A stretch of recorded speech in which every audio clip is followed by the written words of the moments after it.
Vous nous suivez de partout dans le monde, tout de suite la charpente. Test national de sélection d'orientation scolaire et professionnelle, l'heure est aux préparatifs. En Galima 1, quelques derniers réglages ont été revus ce mercredi par les sous-provèdes Benjamin Lokangé. 2 avril, l'humanité a célébré ce mercredi la journée internationale du livre pour enfants. À Kinshasa, quel est le niveau de pénétration de la lecture chez les adolescents? Élément des réponses dans ce journal.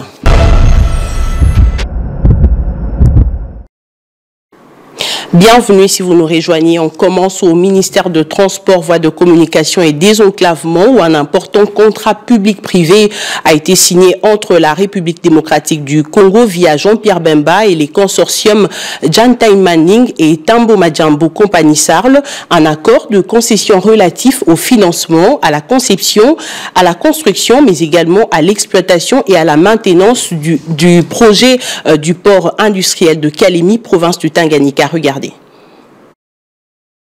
Ils ont résolu de travailler en collaboration avec la province du Tanganyika dans le but de favoriser les échanges commerciaux entre la République démocratique du Congo et la Tanzanie. Le gouvernement congolais, par le truchement du ministère des Transports et le consortium Jantai Mining, PTA Ltd, Tembo Majengo Company SARL, ont signé un contrat public-privé pour la concession et la modernisation du port de Kalemi. Ce contrat concerne la construction d'un port moderne à Kalemi, à côté dans la province de Tanganyika. Ce port va activer le développement de la province de Tanganyika et aussi fréquenter le commerce entre la RDC et la Tanzanie. Ça va amener aussi la bonne fortune à la population de ces deux pays. Pour ce port, ça va se séparer pour 2 phases. Pour la première phase, c'était prévu qu'on va terminer les travaux et mise en service à la fin de l'année prochaine. Et pour la première phase, ça va coûter à peu près un investissement de 70 millions. Et sur base de première phase, on va voir la situation et on va continuer pour la construction de deuxième phase. Dès que les 2 phases seront terminées, et ce port peut avoir une capacité de transporter 2 millions de tonnes de marchandises. La cérémonie de cette signature de contrat à hauteur de 70 millions de dollars américains s'est tenue entre le vice-premier ministre, ministre des Transports, des Voies de Communication et du Désenclavement, Jean-Pierre Bemba Gombo, et le directeur de cette société, Yezi Young. Parmi les projets intégrés dans cette initiative, on retrouve notamment la construction de la route reliant Kalemi à Manono, la construction d'un port mouillé sur les lacs Tanganyika, un port sec, un aéroport à Kalemi, ainsi que les infrastructures sociales et une centrale hydroélectrique pour la production de l'énergie dans la province du Tanganyika. Quel est le niveau d'acclimatement des enfants qui n'ont à la lecture? C'est en tout cas la question à laquelle s'est penchée notre rédaction ces 2 avril à l'occasion de la journée internationale du livre pour enfants. Sur terrain, un constat plutôt amer. On est ressorti et en croire les parents rencontrés dans les rues de Kinshasa. Les moyens financiers et l'habitude est à la base de cette situation. Rodin Pelendo et Jimmy Betoko signent ce reportage. La culture des livres dans la société congolaise est en panne. La plupart des bibliothèques ainsi que les librairies tournent au ralenti. Plusieurs parents ont du mal à initier leurs enfants à l'amour du livre ou à leur offrir des ouvrages. Je disais ceci. Il m'est un peu difficile, évidemment, et heureusement que j'ai un peu une idée. Mais à notre époque, on n'achetait pas les livres. À notre époque, on n'achetait pas les livres. On donnait le livre. On distribuait des livres gratuitement dans des écoles. C'est différent aujourd'hui. Vous voyez, c'est un peu différent aujourd'hui parce que les parents ont pris tout à charge aujourd'hui. C'est différent avec notre époque. Parce qu'à notre époque, on distribuait plutôt des livres. On donnait des livres gratuitement. Le matériel scolaire, c'était gratuit par rapport à aujourd'hui. Voilà. Et surtout, c'est une culture qui est déjà perdue. Ça, je vous l'ai dit. Parce que on n'a plus cette culture-là de lire. On n'a plus cette culture-là, tellement qu'il y a des, vous voyez, les enfants sont toujours devant les écrans et tout ça. Ils ont perdu cette culture-là de lire. Tellement que le monde a évolué. C'est ça un peu le problème aussi. Même si la majorité des parents abandonnent la lecture des livres, certains d'entre eux se battent à meubler l'intellect de leurs enfants en les poussant à aimer la lecture. J'ai cette culture-là d'acheter le livre pour les enfants. J'achète ça, je pars avec ça à la maison. Parfois, l'enfant va venir avec les devoirs. Si c'est des maths, je prends ça, je mets là-bas. On regarde dans les livres, on travaille avec l'enfant à la maison. Pour cet enseignant, beaucoup de parents ont échoué dans ce domaine car en lieu et place d'offrir des livres aux enfants, ces derniers préfèrent leur acheter des tablettes pour suivre des dessins animés et des films. Mais le constat en tant qu'enseignant, beaucoup de parents, au lieu de pousser les enfants à la lecture, au lieu de les acheter les livres, ils préfèrent les acheter des tablettes pour voir la musique, pour voir des dessins animés, mais pas la lecture. Bon, avec les parents que nous avons, ce n'est pas la majorité qui pousse leurs enfants à faire la lecture. Et c'est peu qui achètent des livres pour leurs enfants, mais la majorité ne le fait pas. Ketia est élève en 6e primaire à l'Athénée de la Gombe. Elle compte à ce jour plus de 6 livres dans la petite bibliothèque de sa chambre car son père les lui apporte régulièrement. Oui, on nous paye des livres. Des fois, si papa sort, quand elle rentre, elle nous ramène des livres. Des fois, dans les quartiers, les livres passent, papa ou maman peut payer pour nous. Aussi, à l'école, quand c'est demandé, on paye pour nous. Et toi, est-ce que ça t'arrive aussi de lire? Oui, j'aime beaucoup lire, c'est pour cela que j'ai beaucoup de livres à la maison. Le 2 avril de chaque année, l'humanité célèbre la Journée internationale du livre pour enfants. Cette célébration est parrainée par l'UNESCO et l'Union internationale pour les livres de jeunesse. Elle vise à combattre l'analphabétisme, à favoriser l'accessibilité des livres au plus grand nombre et transmettre aux jeunes le goût de la lecture des livres. Direction la sous-division de Ngaliema 1 où Benjamin Lukange a échangé ce mercredi 2 avril avec les chefs d'établissement de sa juridiction. Au cœur de discussion, l'organisation prochaine du test national de sélection et d'orientation scolaire et professionnelle, une manière pour le sous-prophète de cette juridiction de mobiliser ses états-majors pour la bonne tenue de ces épreuves. Hélène Diamona et Chanchon Moutoupa étaient sur place. Nous ne sommes pas tellement rigoureux par rapport à ça. Désormais, comment améliorer l'organisation du TENASOSPE dans la sous-division Ngaliema 1? Voilà tout le sens de cette réunion présidée par le numéro 1 de la dite sous-division à l'intention des chefs d'établissement de cette juridiction. Prévue pour le mois de juin prochain, cette épreuve certificative doit être une réussite à en croire Benjamin Lukange, sous-prophète Ngaliema 1 et président du comité local du TENASOSPE. Notre rencontre d'aujourd'hui avait 2 objectifs majeurs. Il y a un, sensibiliser les chefs d'établissement sur l'organisation du TENASOSPE 2025 et marteler sur le bien fondé d'une bonne sélection et orientation tout en gardant l'esprit et la lettre de l'arrêté ministériel. Les chefs d'établissement ont remercié le prophète pour l'initiative et ont promis de tout mettre en œuvre pour la réussite totale de cette épreuve.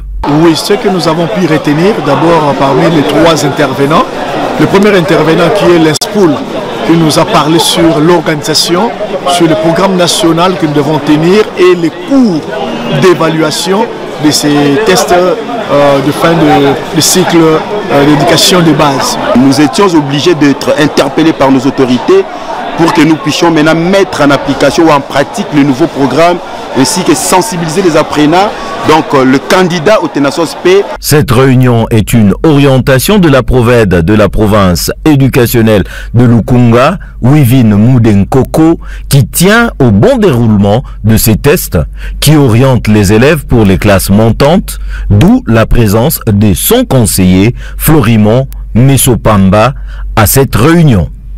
Judiciaire correspondant à ses aspirations. Et puis plus que quelques jours et les go du concours maths au féminin sera donné une compétition de grande envergure à l'intention de filles de plusieurs écoles de la capitale congolaise organisée par la direction d'éducation à la vie courante et la Lisadel ONG. Objectif, promouvoir l'égalité de chances et d'opportunités filles-garçons. Cap désormais vers la première étape du concours maths au féminin. Les organisateurs affûtent les armes pour une issue favorable. Ce mercredi, place était aux élèves du complexe scolaire Saint-Félix des Montbellé. Nous sommes dans la municipalité des Limété. Ici, comme partout ailleurs, où ils sont passés, les organisateurs ont martelé sur le bien fondé de ce concours, symbole d'un monde égalitaire 50-50. Nous sommes très ravis parce que nous avons été accompagnés par Madame Marilyn de RTL. Elle a parlé aux jeunes filles de son expérience et comment elle a pu décrocher son poste grâce à son intelligence. Ce n'était pas parce qu'elle était femme, mais parce qu'elle était la première de sa promotion. Et c'est de tel exemple qu'il faudrait donner à nos jeunes filles pour qu'elles sachent que lorsqu'il y a une concurrence et que lorsque le savoir s'y impose, c'est le savoir qui gagne toujours. Une sémence de la coordonnatrice a visiblement tombé sur des oreilles fertiles des élèves des Saint-Félix qui ne jurent que sur leur participation. Question de briser les stéréotypes préconçus par la société africano-congolaise. Moi personnellement, j'ai beaucoup aimé la présentation, j'ai beaucoup aimé cette initiative parce que ça nous aide en tant que filles à avoir d'autres initiatives. Partenaire de ces projets qui promeut la jante féminine, la société des télécommunications RTL a elle aussi encouragé ces dernières à y prendre activement part, non pas seulement pour bénéficier des bourses d'études et autres prix, mais avant tout pour se faire valoir sur le plan intellectuel. Motiver les filles d'aujourd'hui, motiver les filles, la jeunesse, c'est très important pour qu'elles puissent comprendre l'importance des mathématiques, mais surtout ce que les mathématiques, la physique, la chimie, comme on l'a dit, les femmes STEM, quels sont les débouchés qu'elles peuvent avoir avec cela.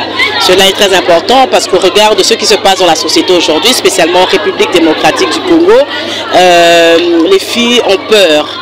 Les dames ont peur, la jeunesse a peur et tout le monde a tendance à se dire que les maths, que la technologie, c'est pour les hommes. Par ailleurs, le concours maths au féminin sera composé par l'inspection générale à l'éducation nationale et nouvelle citoyenneté.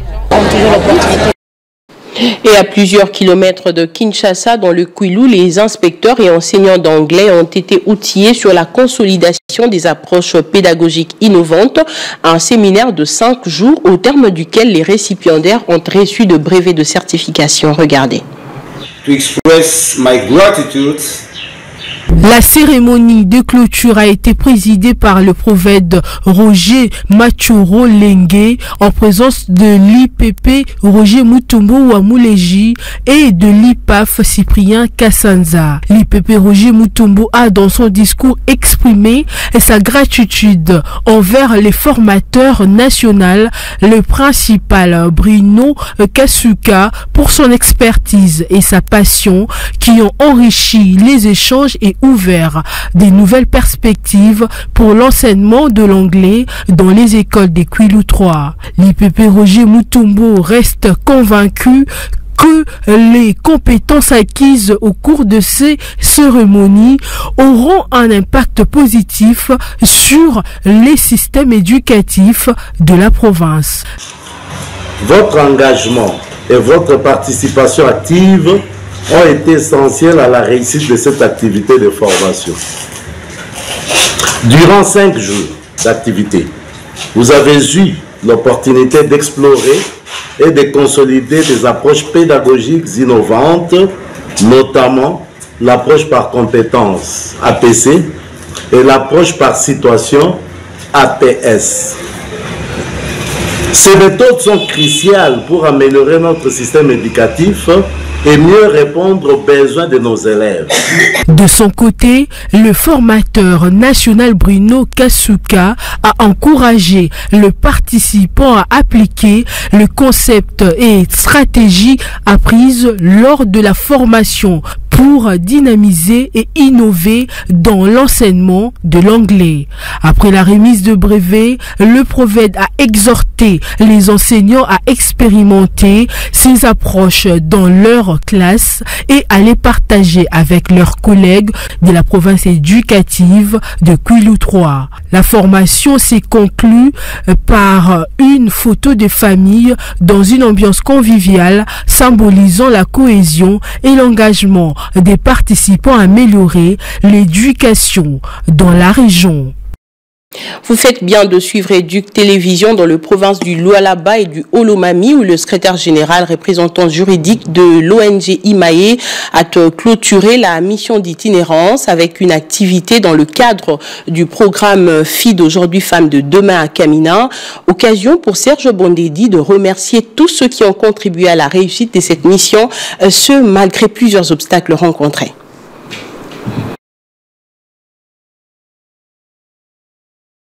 Quelque chose qui n'est pas la réalité. Cette journée d'animation a abordé les sujets les jeunes face au patriotisme, citoyenneté et repères identitaires. C'est un débat houleux auquel les élèves ont participé activement pour mieux cerner les contenus des échanges. C'est au total les apprenants de 4 écoles de la ville de Kamina qui ont participé à ces débats. Tous ont salué l'initiative de cette organisation partenaire du secteur éducatif congolais. Moi, je suis pour cette sensibilisation parce que le débat des apprenants à devenir utile dans la société et à être compétents eux-mêmes et à se défendre. Je tiens à remercier Monsieur les PG pour la sensibilisation de la réforme. On vient de nous instruire comment un enseignant doit être dans la société. Vous ne pouvez pas être un enseignant sans la matière dans la tête. Par route, rivières et autres chemins en piteux état, aucun obstacle n'a empêché ces héros de l'éducation à mener à bien sa mission. Nous voici au retour de notre mission, notre pèlerinage. Ce que vous voyez derrière nous, c'est la rivière Lubudi. Donc c'est une étape importante qui marque la clôture d'une première partie de la mission. C'était une réussite d'aller à la rencontre des plus jeunes pour la cause de l'éducation, pour laquelle IMAE reste engagé. Après un parcours digne de combattant, le secrétaire général et représentant juridique de IMAE ONG, arrivé à la fin de sa mission dans les provinces du Lualaba et du Olomami, n'a pas manqué de remercier toutes les personnes qui ont rendu possible cette mission. Un grand merci à tous ceux qui nous ont accompagnés dans la réalisation de cette mission. Nous voyons les autorités provinciales scolaires d'Iokatanga 1, du Lualaba 1. Nous voyons les autorités du Fonds de promotion de l'éducation nationale, le FPF. Nous félicitons nos équipes locales de IMAE ONG, partant du Lualaba, avec Dansoni et son équipe, celle du Olomami, avec Trésor Rumba et l'ensemble de son équipe, et aussi celle du Haut-Katanga avec Francine Zenou et l'ensemble de son équipe. Il est à retenir que IMAE ONG a organisé cette activité dans le cadre du programme FID aujourd'hui, Femmes de demain, Profifed en sigle. De retour à Kinshasa, la capitale congolaise, où la Ligue de femmes de l'Alliance de Congolais progressistes a clôturé le mois de la femme par une activité de sensibilisation organisée par ce cadre. Cette journée a vécu à la paroisse Cœur Immaculé, municipalité de Massina. Femmes, cadres, maraîchères, veuves, toutes tendances confondues du parti politique Alliance de Congolais progressistes ACP ont unanimement répondu présente à l'appel du président fédéral de l'ACP Tchangou, l'honorable député provincial Roland Kikunda Kiki, celui de la population de Massina, appelle affectueusement leader majeur. À cette occasion, l'élu de Massina a imploré la faveur du Très-Haut afin que la paix revienne dans la partie est du pays RDC, victime de l'agression rwandaise et ses alliés.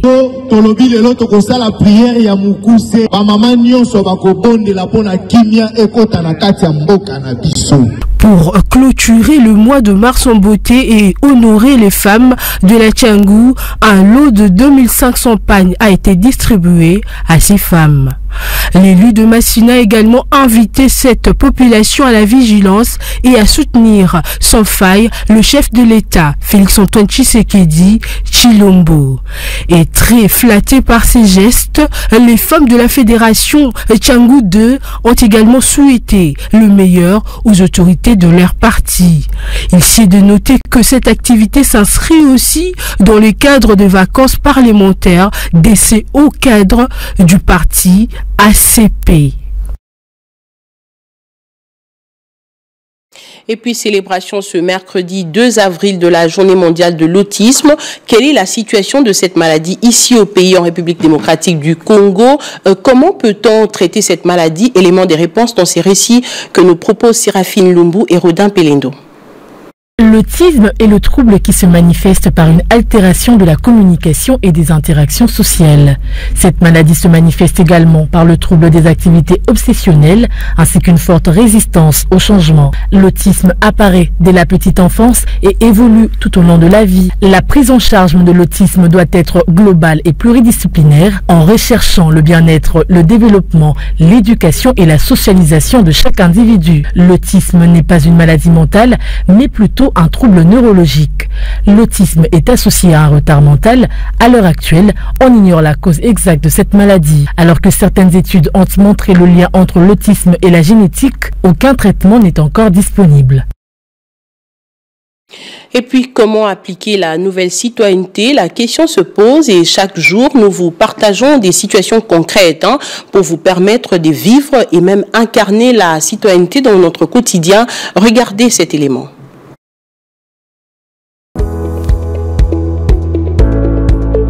Être citoyen, ce n'est pas juste un mot. C'est un engagement, un choix chaque jour. Je respecte mon pays, je m'engage pour son avenir. Chaque petit geste construit notre bien commun. L'honnêteté et le respect de règles, c'est la base d'une nation forte. S'exprimer, apprendre, partager. Ensemble, nous avançons. Vous l'avez compris et certainement intériorisé. Voilà qui referme notre journal. Merci de l'avoir suivi. Dieu procure la paix en RDC.